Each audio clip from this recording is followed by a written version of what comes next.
প্রিয় শিক্ষার্থী, আজ আমরা পরমাণুর ইলেকট্রন বিন্যাস সম্পর্কে কিছু আলোচনা করব, কিছু শিখব। ইলেকট্রন বিন্যাস আসলে কি, আর ইলেকট্রন বিন্যাস করতে আমাদের কি নিয়মগুলো অনুসরণ করতে হবে, এবং এখান থেকে আমাদের টুকিটাকি কিছু প্রশ্নের উত্তর করা শিখব আজ। তো প্রথমত ইলেকট্রন বিন্যাস কি জানতে হবে। ইলেকট্রন বিন্যাস হচ্ছে একটা পরমাণুতে যতগুলো ইলেকট্রন থাকে তারা কিভাবে বিন্যস্ত থাকে, এটা হচ্ছে ইলেকট্রন বিন্যাস। আর এই ইলেকট্রন বিন্যাসের জন্য পরমাণুর কিছু নিয়ম মেনে চলতে হয়, অর্থাৎ একটা নির্দিষ্ট নিয়মে পরমাণুতে ইলেকট্রনগুলো বিন্যস্ত থাকে। এখন সেই নিয়মগুলো কি, আর ইলেকট্রনগুলো কোথায় বা বিন্যস্ত থাকে, এটা আমরা জানি যে বিভিন্ন মতবাদ থেকে জানছি। রাদারফোর্ডের পরমাণু মডেল, বোরের পরমাণু মডেল আছে, তোমরা এইগুলো অবশ্যই অবগত হয়ে গেছো। এই মডেল থেকে আমরা জানি যে পরমাণুতে তিন ধরনের যে মূল কণিকা, স্থায়ী মূল কণিকা আছে, ইলেকট্রন, প্রোটন আর নিউট্রন। সেই তিনটা স্থায়ী মূল কণিকা দুইটি, অর্থাৎ প্রোটন আর নিউট্রন অবস্থান করে পরমাণুর অত্যন্ত ক্ষুদ্রতম একটা স্থান, যেটাকে নিউক্লিয়াস বলে থাকি, সেইখানে। আর এই নিউক্লিয়াসের বাইরে কতগুলো শক্তি স্তর থাকে, বা কক্ষপথ যাই বলি না আমরা কেন, সেই শক্তি স্তরগুলোতে অবস্থান করে ইলেকট্রন।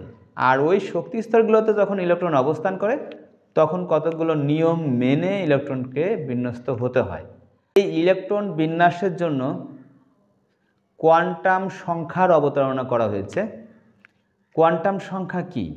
কোয়ান্টাম সংখ্যা হচ্ছে আসলে আমাদের যে গণিতের সংখ্যা আছে না, গণিতে 0, 1, 2, 3, 4 এই সংখ্যাগুলোর সাথে পরিচিত আছি। তারপরে যে half, plus half, minus half, +1, -1, -2, +3 ইত্যাদি। হ্যাঁ, এই যে গণিতের যত বাস্তব সংখ্যাগুলো আছে এইগুলোই মূলত আমাদের রসায়নে এই অরবিটাল এবং অরবিটের ব্যাখ্যাদানের জন্য ব্যবহৃত হয়েছে। অরবিটালের আকার, আকৃতি, প্রকৃতি বোঝানোর জন্য ব্যবহৃত হয়েছে। আর যে কারণেই এই সংখ্যাগুলোকে আমরা, গণিতের এই সংখ্যাগুলোকে আমরা বলছি কোয়ান্টাম সংখ্যা। এখন এই কোয়ান্টাম সংখ্যা কিভাবে ব্যবহৃত হয়, আমরা কেন এর কোয়ান্টাম সংখ্যা বলছি, আর কোয়ান্টাম সংখ্যা কয় প্রকার আছে, সেই প্রকারভেদের মধ্যে এইগুলো কিভাবে পড়ে, আমরা একটু সেইগুলো আলোচনা করি। দেখো, পরমাণুর আকার, আকৃতি, প্রকৃতি, ইলেকট্রনের ঘূর্ণনশীলতা, অরবিটালের আকার আকৃতি, অরবিটালের আকার আকৃতি বোঝার জন্য আমাদের 4 ধরনের কোয়ান্টাম সংখ্যার অবতারণা করা হয়েছে।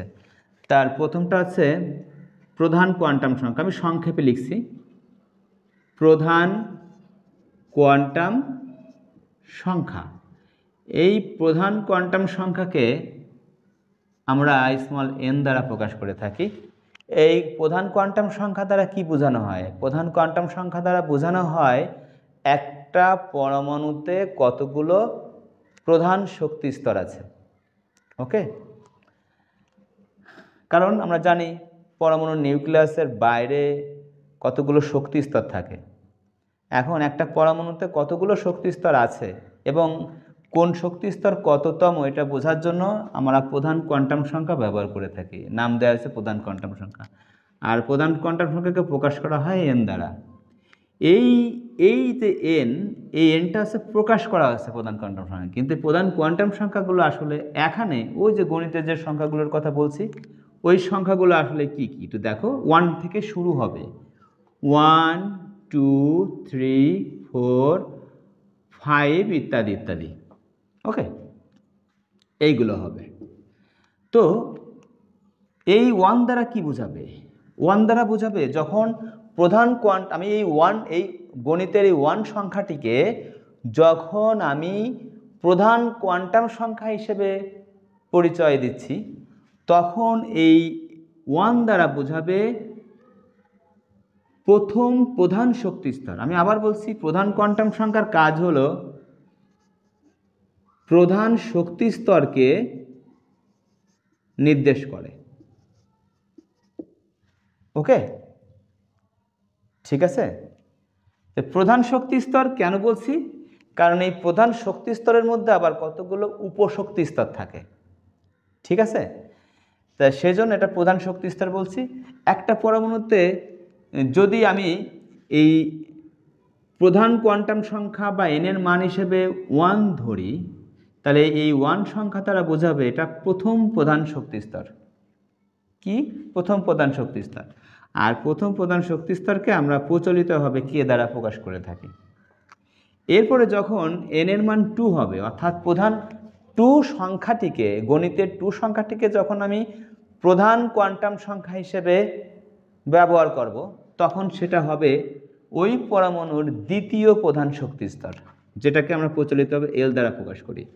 যদি 3 হয় তৃতীয় প্রধান শক্তি স্তর, এটা এম দ্বারা প্রকাশ করি। তারপরে 4 হলে চতুর্থ প্রধান শক্তি স্তর, এম দ্বারা প্রকাশ করি। এবার ডট ডট করে যাবে, পরবর্তীতে বিভিন্ন নাম দিয়ে আসবে। এরপরে আসি সহকারী কোয়ান্টাম সংখ্যা। সহকারী কোয়ান্টাম সংখ্যা, এই সহকারী কোয়ান্টাম সংখ্যা দ্বারা আসলে পরমাণুর কাকে বোঝানো হয়? সহকারী কোয়ান্টাম সংখ্যা দ্বারা বোঝানো হয় একটা পরমাণুর যে প্রধান শক্তি স্তর আছে তার মধ্যে যে কতগুলো উপশক্তি স্তর আছে সেই উপশক্তি স্তরগুলোকে। যেমন আমি যদি একটু এভাবে একটু দেখানোর চেষ্টা করি তোমাদের, যে মনে করো এটা আছে একটা পরমাণুর নিউক্লিয়াস, এর বাইরে এটা আছে শক্তি স্তর, একটা নিউক্লিয়াসের একদম কাছের যে শক্তি স্তর এটা প্রথম প্রধান শক্তি স্তর, এরপরে এটা দ্বিতীয় প্রধান শক্তি স্তর, এরপরে আছে তৃতীয় প্রধান শক্তি স্তর। এখানে একটা বিষয় লক্ষণীয়, এই শক্তি স্তরের আয়তনটা কিন্তু এভাবে চিন্তা করবা, যেমন এই প্রথম প্রধান শক্তি স্তরের আয়তনটা আছে নিউক্লিয়াসের বাইরে এই বাউন্ডারি পর্যন্ত, ওকে। এবার দ্বিতীয় প্রধান শক্তি স্তরটা আছে এই নিউক্লিয়াস থেকে, মনে করো মাঝারি প্রথম প্রধান শক্তি স্তর নাই, যদি না থাকে তাহলে কতটা হয় আয়তন দেখো তো একটু ভালো করে। এটা হচ্ছে দ্বিতীয় প্রধান শক্তি স্তরের আয়তন। হ্যাঁ, এবার তৃতীয় প্রধান শক্তি স্তরের আয়তন কোনটা? সেটা আসছে, মনে করো এগুলো নাই, কথার কথা, তাহলে এই নিউক্লিয়াস থেকে এই তৃতীয় শক্তি স্তরের বাউন্ডারি পর্যন্ত যে দূরত্ব, এটা হচ্ছে তৃতীয় প্রধান শক্তি স্তরের আয়তন। তা একটা প্রধান শক্তি স্তরের মধ্যে আবার কতগুলো উপশক্তি স্তর থাকে, সে উপশক্তি স্তরগুলো মনে করো আমি বোঝার জন্য একটু লিখেছি, মনে করো প্রথম প্রধান শক্তি স্তরের একটা উপশক্তি স্তর, এরকম দ্বিতীয় প্রধান শক্তি স্তরের উপশক্তি স্তর আছে। হ্যাঁ, তো আমরা একটু দেখবো এই সহকারী কোয়ান্টাম সংখ্যা কী দ্বারা প্রকাশ করা হয়। আগে জানি স্মল এল দ্বারা প্রকাশ করা হয়। আর এখানে গণিতের কোন সংখ্যাগুলো দ্বারা এই এলকে নির্দেশ করা হবে একটু দেখো। এখানে এল এর মান নির্ণয়ের জন্য একটা সূত্র আছে, সূত্রটা হচ্ছে 0 থেকে n-1 পর্যন্ত। আমি কিন্তু এখানে একটা থেকে লিখি, কথার কথা দেখো, 0 থেকে n-1 পর্যন্ত যে কোয়ান্টাম সংখ্যাগুলো আসবে একটু খেয়াল করো। এখানে 0 তো বুঝতে পারছো, এনটা কি? এনটা আছে প্রধান শক্তি স্তর। আমরা তো প্রধান শক্তি স্তরের মধ্যে উপশক্তি স্তর হিসাব করতে চাচ্ছি, তাই না? সেজন্য আমাদের এখানে এই উপশক্তি স্তর বের করতে গেলে প্রধান শক্তি স্তর এনটাকে নিয়ে আসছি। ওকে, এই সূত্রের মধ্যে একটা সূত্র, এর মধ্যে দেখো আমরা দেখি যদি n = 1 হয়, তার মানে n = 1 মানে কি?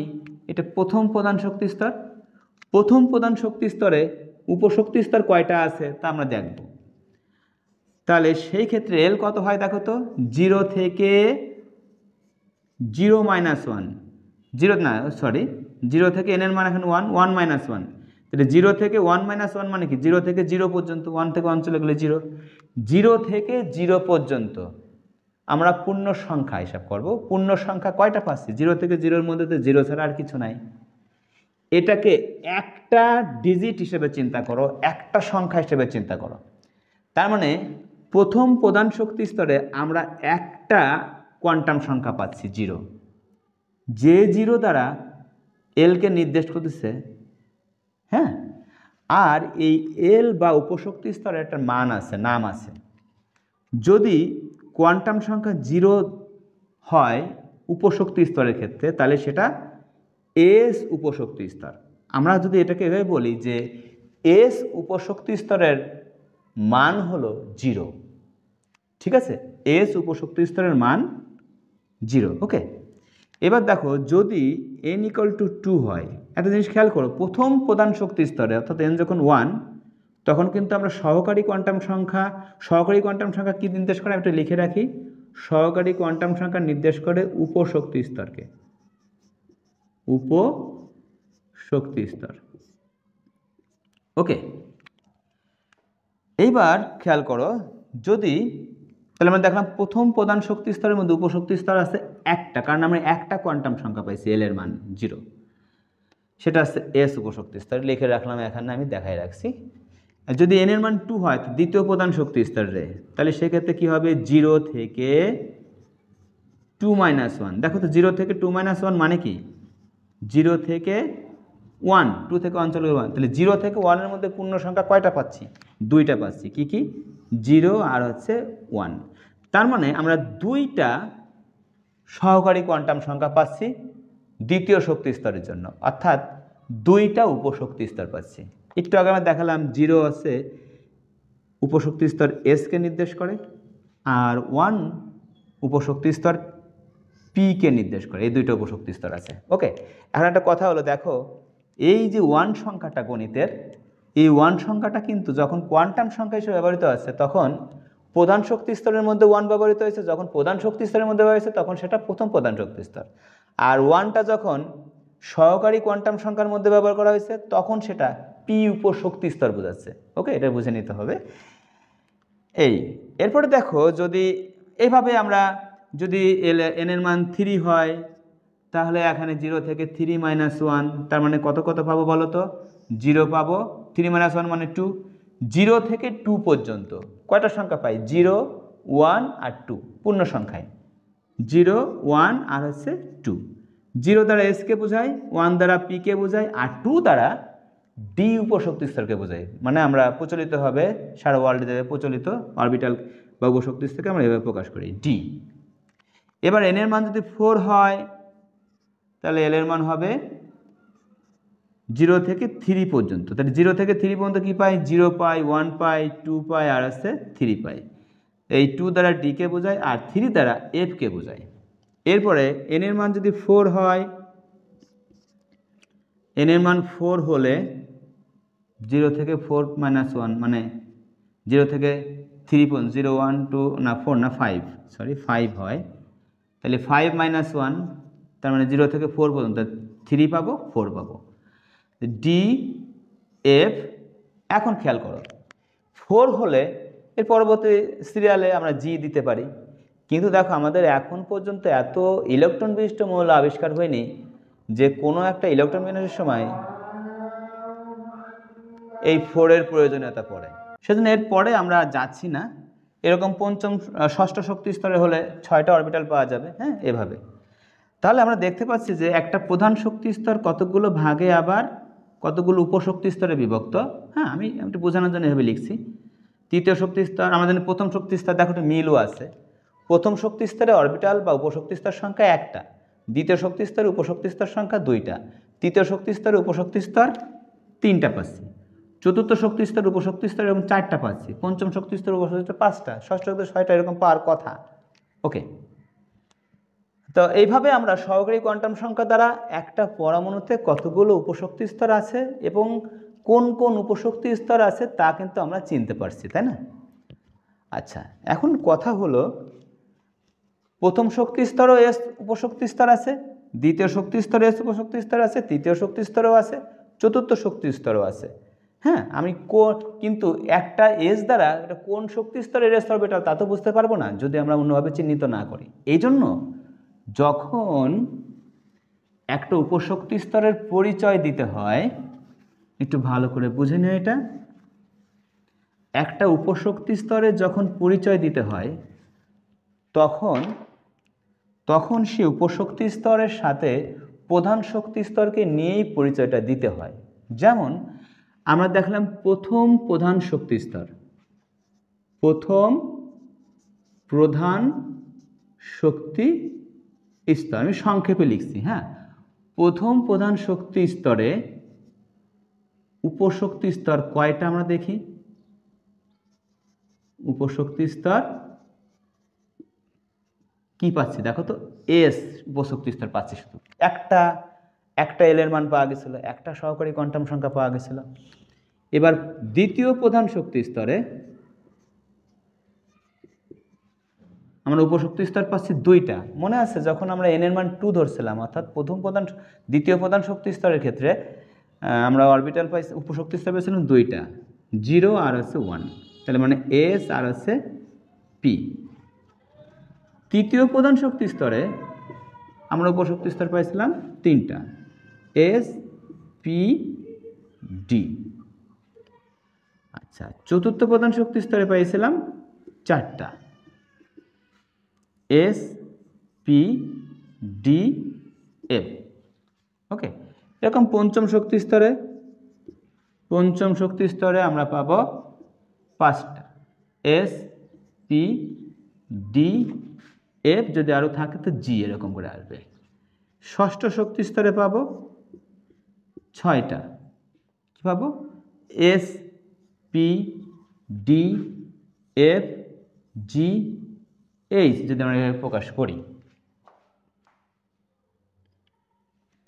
এখন দেখো আমাদের যত মৌল আবিষ্কার হয়েছে, যত ইলেকট্রন আছে, আমরা তো অরবিটালের মধ্যে ইলেকট্রনকে রাখবো, তাই না, বা উপশক্তি স্তরের মধ্যে ইলেকট্রনকে রাখবো। তো সেক্ষেত্রে জি এইচ এই উপশক্তি স্তরগুলো দেওয়ার কোনো প্রয়োজনীয়তা নেই, কারণ ওই পর্যন্ত ইলেকট্রন যায়ও না। সেজন্য এগুলো আমরা এই চতুর্থ শক্তি স্তরের পর, অর্থাৎ এফ পর্যন্ত যাওয়ার পর এর পরবর্তী পঞ্চম ষষ্ঠ সব শক্তি স্তরে এফ পর্যন্তই রাখবো। ওকে, কিন্তু যদি আরও মৌল আবিষ্কার হয়, আরও বেশি ইলেকট্রন বিশিষ্ট মৌল আবিষ্কার হয়, তাহলে সেই ক্ষেত্রে এই জিএইচে যাওয়ার সম্ভাবনা আছে। ওকে, তো এখন দেখো একই অরবিটাল বিভিন্ন শক্তি স্তরে আছে, তাই না, আছে কিনা, থাকার কারণে কিন্তু শুধু এস দ্বারা যদি বোঝায় যে এই এস অরবিটালটা কোন শক্তি স্তরের অরবিটাল, কিন্তু চেনা যাবে না, কারণ এস সব শক্তি স্তরের মধ্যে আছে। তাহলে এখন এস উপশক্তি স্তর যদি প্রথম শক্তি স্তর হয়, এটাকে যদি চিনতে হয়, তাহলে এর আগে আমরা প্রথম শক্তি স্তরের জন্য 1 লিখব, দ্বিতীয় শক্তি স্তরের জন্য এই এসকে আমরা লিখব 2, তাহলে দ্বিতীয় শক্তি স্তরের পি অরবিটালকে লিখব আমরা 2p, তৃতীয় শক্তি স্তরের এস অরবিটাল লিখব 3s, P orbital 3p, decay 3d। চতুর্থ শক্তি স্তরে একই রকম 4s, 4p, 4d, 4f। চতুর্থ শক্তি স্তরে পঞ্চম শক্তি স্তরে 5s, 5p, 5d, 5f, আর জি দরকার নেই, যদি জি আরও আসে তাহলে 5g। এরপরে কত 6x, 6p, 6d, 6f ইত্যাদি ইত্যাদি। হ্যাঁ, সপ্তম শক্তি স্তরে 7s, 7p, এরকম করেই যাবে। এইভাবে আমরা একটা অরবিটালকে চিনাতে পারবো। হ্যাঁ, চিনতে গেলে আমাদের একটা অরবিটাল চিনতে গেলে সেই অরবিটাল, আমি আবার বলছি অরবিটাল কথাটা কেন বলছি, এই উপশক্তি স্তরটাই পরবর্তীতে আমি অরবিটাল রূপে চেনাবো, সেজন্য এই উপশক্তি স্তর অরবিটাল একই নামে দেখাচ্ছি। তা যখন আমরা একটা উপশক্তি স্তরকে বা অরবিটালকে প্রকাশ করতে যাব, তখন আমরা এভাবে প্রধান কোয়ান্টাম সংখ্যা বা প্রধান শক্তি স্তরকে অরবিটালের সাথে রেখে আমরা কিন্তু তার আইডেন্টিফাই করব। ওকে, তা এই ছিল হচ্ছে আমাদের প্রধান কোয়ান্টাম সংখ্যা এবং সহকারী কোয়ান্টাম সংখ্যা থেকে কিভাবে আমরা পরমাণুতে একটা প্রধান শক্তি স্তর এবং উপশক্তি স্তরকে চিহ্নিত করতে পারি এবং সেইগুলোকে কীভাবে প্রকাশ করতে পারি তা আমরা জানলাম। এবং এই অরবিটালগুলোর মান বা ভ্যালু কোন কোয়ান্টাম সংখ্যা দিয়ে প্রকাশ করা হয় তাও আমরা জানলাম। এবার আসি ইলেকট্রনগুলো আসলে থাকে কোথায়। ইলেকট্রনগুলো থাকে হচ্ছে এই উপশক্তি স্তরের মধ্যে আবার কতগুলো ভাগ আছে, একটা উপশক্তি স্তর কয়েক ভাগে বিভক্ত। একটা উপশক্তি স্তর যেমন একটা প্রধান শক্তি স্তরের মধ্যে কতগুলো উপশক্তি স্তর আছে, ঠিক তেমনি আবার একটা উপশক্তি স্তর কতগুলো আবার ডিভাইড করা আছে, একটা উপশক্তি স্তর কয়েক ভাগে বিভক্ত থাকে। যেমন আমরা যদি দেখতে চাই যে একটা উপশক্তি স্তর কয় ভাগে বিভক্ত, সেটা যদি আমরা দেখতে চাই, তার জন্য একটা কোয়ান্টাম সংখ্যার প্রয়োজন হয়। সেই কোয়ান্টাম সংখ্যাটা আছে ম্যাগনেটিক কোয়ান্টাম সংখ্যা। কি কোয়ান্টাম সংখ্যা? ম্যাগনেটিক বা চুম্বকীয় কোয়ান্টাম সংখ্যা। এই কোয়ান্টাম সংখ্যা দ্বারা আমরা একটা উপশক্তি স্তর কয় ভাগে বিভক্ত সেটা চিনতে পারি। আর ম্যাগনেটিক কোয়ান্টাম সংখ্যাকে আমরা স্মল এম দ্বারা প্রকাশ করে থাকি। আর এম এর মান, আচ্ছা একটা খেয়াল করো তো, আমরা উপশক্তি স্তর কয় ভাগে বিভক্ত তা জানতে চাচ্ছি, তাই তো? সেজন্য এম এর মান বের করার জন্য আমাদের যে থিওরিটা আছে বা তত্ত্বটা আছে সেটা হলো এম এর মান হবে 0 থেকে, এভাবে চিন্তা করব, 0 থেকে প্লাস মাইনাস এল পর্যন্ত। কথাটা আমি কেন লিখলাম? কারণ এই যে এল হচ্ছে সহকারী কোয়ান্টাম সংখ্যা বা উপশক্তি স্তর, সেজন্য একটা উপশক্তি স্তর কয় ভাগে বিভক্ত, এটার জন্য আমরা ওই বিভক্তকারী অংশ থেকে আমরা এল নিয়ে আসছি। দেখো, যদি এস এর জন্য আসি, এস অরবিটাল, অর্থাৎ এল ইকুয়াল টু 0 হয়। 0 মানে কি? এস উপশক্তি স্তর। এল এর মানে 0 কোয়ান্টাম সংখ্যাকে যখন আমি এল রূপে চেনাচ্ছি বা সহকারী কোয়ান্টাম সংখ্যা রূপে চেনাচ্ছি, তখন কিন্তু সে এস উপশক্তি স্তরকে নির্দেশ করতেছে। তাহলে এল ইকুয়াল টু যদি 0 হয়, তবে এম ইকুয়াল টু কত হচ্ছে দেখো তো, 0 থেকে প্লাস মাইনাস 0 পর্যন্ত। কথাটার অর্থ কি? মানে 0 থেকে প্লাস 0-র দিকে যাব একবার, 0 থেকে মাইনাস 0-র দিকে যাব একবার। তাতে আমরা কি পাই? প্লাস 0 হোক আর মাইনাস 0 হোক, 0 তো 0ই। সেজন্য 0 ছাড়া আর কিচ্ছু পাওয়া যায় না, তাই শুধু 0ই পাওয়া যায়। যখন ম্যাগনেটিক কোয়ান্টাম সংখ্যা, এই ম্যাগনেটিক কোয়ান্টাম সংখ্যা যখন 0, তখন বুঝে নেবা ওই উপশক্তি স্তর, যেমন এখানে এস উপশক্তি স্তর দিয়ে বুঝাইছি, এই এস উপশক্তি স্তর এর ক্ষেত্রে যখন এম এর মান এ উপশক্তি স্তর কয় ভাগে বিভক্ত, এটাই কিন্তু এম দ্বারা বোঝাচ্ছে। এস উপশক্তি স্তর কয় দ্বারা বিভক্ত, কয় ভাগে বিভক্ত, সেটা কিন্তু এম বা চুম্বকীয় কোয়ান্টাম সংখ্যা দ্বারা বুঝতে পারি। তাতে করে আমি হিসাব করে দেখলাম আমরা একটা মাত্র সংখ্যা পাচ্ছি, সেটা হচ্ছে 0। সুতরাং এভাবে তুমি কাউন্ট করবা, যেহেতু একটা কোয়ান্টাম সংখ্যা পাওয়া যাচ্ছে, সুতরাং এস উপশক্তি স্তর এক ভাগে বিভক্ত, এর কিন্তু কোনো বিভক্তিকরণ নেই, একটাই, অর্থাৎ এটা এক ভাগে, এক ভাগ।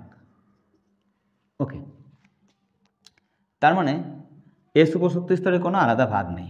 এবার আসি, যদি এল ইকুয়াল টু 1 হয়, অর্থাৎ পি উপশক্তি স্তর যদি হয়, তাহলে সেই ক্ষেত্রে এম কত হয়? 0 থেকে কত? Plus minus 1। আমি একটু সংখ্যা রেখায় দেখাই, দেখো তো, 0 থেকে একবার যাব প্লাস 1-এর দিকে আর একবার যাব মাইনাস 1-এর দিকে, এভাবে চিন্তা করবা। তাহলে 0 থেকে প্লাস 1-এর দিকে গেলে আমি 0 আর 1-এর মাঝে 1 ছাড়া কিছু পাচ্ছি না, 0 আর মাইনাস 1-এর মাঝে আমি 1 ছাড়া কিছু পাচ্ছি না। তাহলে 0 থেকে প্লাস মাইনাস 1-এর মধ্যে আমরা কয়টা পূর্ণ সংখ্যা পাচ্ছি? 3টা। মাইনাস 1 পাচ্ছি, 0 পাচ্ছি আর প্লাস 1 পাচ্ছি। ঠিক আছে, এখন তাহলে আমরা বলতে পারি 0 প্লাস 1 মাইনাস 1। তাহলে আমি সংখ্যাগতভাবে কয়টা কোয়ান্টাম সংখ্যা পেলাম? 3টা। একটা আছে 0, একটা প্লাস 1 আর একটা মাইনাস 1। তাহলে সুতরাং সংখ্যাগতভাবে এই পি অরবিটাল 3 ভাগে বিভক্ত।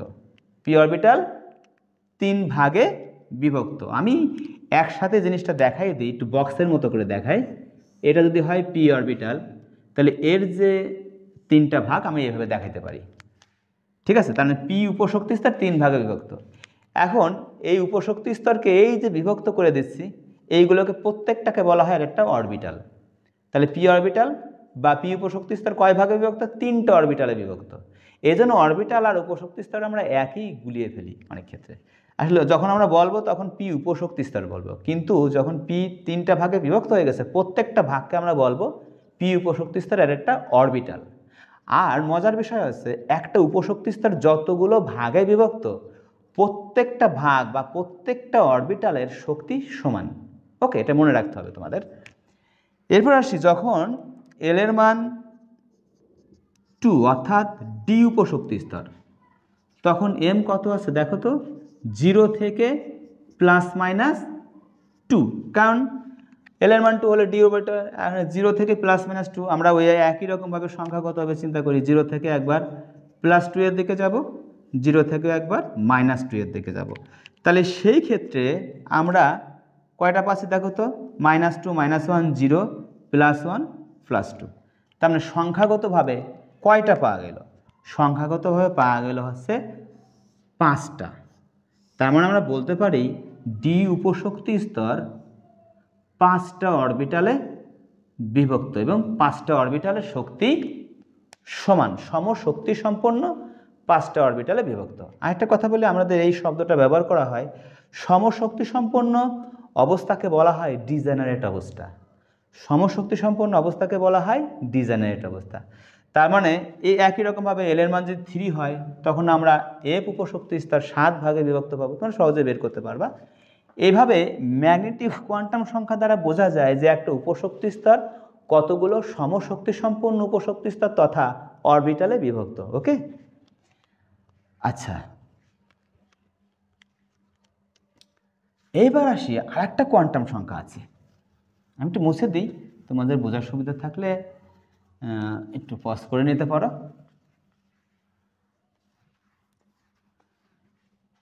এই যে একটা অরবিটাল পাওয়া গেল, মনে করো এটা এস অরবিটাল, এটা পি অরবিটাল, এটা মনে করি ডি অরবিটাল 5 ভাগে বিভক্ত ছিল, এরকম এফ অরবিটাল 7 ভাগে বিভক্ত ছিল, 1 2 3 4 5 6 7। এই যে এস, পি, ডি এবং এফ, এরা যে দেখো আমাদের এখানে কিন্তু এস এর কিন্তু কোনো ডিজেনারেট অবস্থা নাই, এর কিন্তু কোনো ডিজেনারেট অবস্থা নাই, অর্থাৎ এ কোনো ভাগে বিভক্ত না, কিন্তু এই 3টা উপশক্তি স্তরের ডিজেনারেট অবস্থা আছে। পি, ডি এবং এফ এই 3টে উপশক্তি স্তরের ডিজেনারেট অরবিটাল আছে। ওকে, তা এখন এই যে অরবিটালগুলো আছে আমাদের মূলত ইলেকট্রন পরমাণুতে অবস্থান করে এই অরবিটালের মধ্যে। দেখো কোথায় আসছি, একটা পরমাণু নিউক্লিয়াস আছে, নিউক্লিয়াসের বাইরে কতগুলো শক্তি স্তর আছে, শক্তি স্তরের মধ্যে কতগুলো উপশক্তি স্তর আছে, সেই উপশক্তি স্তরের মধ্যে ডিজেনারেট অরবিটাল আছে, সেই অরবিটালের মধ্যে ইলেকট্রনগুলো অবস্থান করে। দেখছো ইলেকট্রন কোথায় অবস্থান করে। এখন চতুর্থ যে কোয়ান্টাম সংখ্যা, যেটাকে আমরা স্পিন কোয়ান্টাম সংখ্যা বলছি, কেন নামটা স্পিন কোয়ান্টাম সংখ্যা হলো, আর সেই কোয়ান্টাম সংখ্যার কাজটা কি? ইলেকট্রন যখন এই অরবিটালের মধ্যে অবস্থান করে, আমরা তো জানি ইলেকট্রন সবসময়ের জন্য ভাইব্রেটেড হয়, কম্পিত হয়, ও ঘূর্ণনশীল অবস্থায় থাকে, মুভমেন্ট করে। ফলে একটা অরবিটালে যখন ইলেকট্রন অবস্থান করতে থাকে তখন একটা স্পিন হয়, ঘূর্ণন হয়। আর এই ঘূর্ণনের জন্য মনে করে একটা ইলেকট্রন এইভাবে স্পিনে হচ্ছে, এখানে একটা ইলেকট্রন এইভাবে স্পিনে হচ্ছে, এখানে একটা ইলেকট্রন এইভাবে স্পিনে হচ্ছে। তো একটা অরবিটালে, ডিজেনারেট অরবিটালে কখনো 2টার বেশি ইলেকট্রন থাকতে পারে না। এটা আমরা হুন্ডের নীতি আছে, বিভিন্ন নীতি থেকে আমরা এগুলো ক্লিয়ার হয়ে যায়। হুন্ডের নীতি আছে, পলির বর্জন নীতি আছে, হ্যাঁ, এই নীতি থেকে আমরা এই বিষয়গুলো ক্লিয়ার হই, ওটা পরবর্তীতে তোমরা জানতে পারবে। তো এই যে অরবিটালগুলোতে ইলেকট্রনগুলো ঘূর্ণনশীল অবস্থায় থাকে, এতে প্রমাণ করা গেছে যে একটা ডিজেনারেট অরবিটালে 2টার বেশি ইলেকট্রন থাকতে পারে না। কারণ একটা ইলেকট্রন যদি ঘড়ির কাঁটার ঘূর্ণনে ঘোরে, অপর ইলেকট্রনটি ঘড়ির কাঁটার ঘূর্ণনের বিপরীত দিকে ঘুরে একটা পূর্ণ ঘূর্ণন সম্পন্ন হয়। আমি কথাটাকে আর একটু সহজ করে বলি, যখন একটা ডিজেনারেট অরবিটালে একটা ইলেকট্রন ঘড়ির কাঁটার ঘূর্ণনের দিকে ঘোরে, যদি আরও ইলেকট্রন সেখানে অবস্থান করে তাহলে সে ঘড়ির কাঁটার ঘূর্ণনের বিপরীত দিকে ঘুরে অবস্থান করে, অর্থাৎ স্পিন নেবে, বিপরীত স্পিন নেবে। এবং প্রমাণ করা গেছে যে একটা ডিজেনারেট অরবিটালে কখনো 2টার বেশি ইলেকট্রন থাকতে পারে না। এই জন্য একটা ইলেকট্রন, 2টা ইলেকট্রন মিলে তো একটা পূর্ণ ঘূর্ণন হয়, তাই জন্য একটা ইলেকট্রনের ঘূর্ণনকে যদি আমি অর্ধেক ধরি, আর একটা ইলেকট্রনের ঘূর্ণন হবে বাকি অর্ধেক, তাহলে অর্ধেক আর অর্ধেক, হাফ আর হাফ মিলে হবে এক পূর্ণ ঘূর্ণন। আর যেহেতু ঘড়ির কাঁটার ঘূর্ণনের দিকে এবং বিপরীতে, অর্থাৎ 2টা ইলেকট্রন পাশাপাশি অবস্থান করলে যেহেতু বিপরীত স্পিনে অবস্থান করবে, তাহলে একটাকে যদি প্লাস হাফ বলি, অন্যটি হবে মাইনাস হাফ। আসলে এই প্লাস হাফ আর এই মাইনাস হাফ, এই 2টাই হলো স্পিন কোয়ান্টাম সংখ্যা। কি কোয়ান্টাম সংখ্যা? এই দুটোকে আমরা বলি স্পিন কোয়ান্টাম সংখ্যা। ওকে, তাহলে এই 4 প্রকারের কোয়ান্টাম সংখ্যা দ্বারা আমরা কি কি বুঝলাম একটু আমরা সামারাইজ করি। প্রধান কোয়ান্টাম সংখ্যা, যাকে আমরা এন দ্বারা প্রকাশ করি, সেটা দ্বারা একটা পরমাণুর প্রধান শক্তি স্তরকে নির্দেশ করে। সহকারী কোয়ান্টাম সংখ্যা এল দ্বারা একটা প্রধান শক্তি স্তরের মধ্যে কয়টা উপশক্তি স্তর তা নির্দেশ করে। ম্যাগনেটিক কোয়ান্টাম সংখ্যা দ্বারা বা চুম্বকীয় কোয়ান্টাম সংখ্যা দ্বারা কি বোঝায়, একটা উপশক্তি স্তর কতগুলো সমশক্তি সম্পন্ন অরবিটালে বিভক্ত, সেটা দ্বারা আমরা প্রকাশ করতে পারি। আর স্পিন কোয়ান্টাম সংখ্যা দ্বারা কি বোঝায়, যে একটা ডিজেনারেট অরবিটালে দুইটা ইলেকট্রন যখন অবস্থান করবে তখন বিপরীত স্পিনে অবস্থান করবে, এটা দ্বারা। ওকে, আচ্ছা, এইভাবে যদি আমরা কোয়ান্টাম সংখ্যার ধারণাটা নিতে পারি তাহলেই কিন্তু আমাদের ইলেকট্রন বিন্যাস করা অত্যন্ত সহজ হয়ে যাবে। আমরা পরবর্তী ক্লাসে আমরা এই কোয়ান্টাম সংখ্যার আলোকে একটা পরমাণুতে বিভিন্ন নীতি প্রয়োগ করে ইলেকট্রন কিভাবে বিন্যস্ত হয় তা নিয়ে আলোচনা করব। পরবর্তী ক্লাসটি দেখার জন্য আমন্ত্রণ রইল। যদি পরবর্তী ক্লাসটি দেখো, আমার মনে হয় ইলেকট্রন বিন্যাস সংক্রান্ত কোনো সমস্যা আর তোমাদের থাকবে না। তো ধন্যবাদ, আজকের ক্লাসে এই পর্যন্ত থাক। পরবর্তী ক্লাসটা দেখার জন্য আমন্ত্রণ রইল। থ্যাংক ইউ সবাইকে।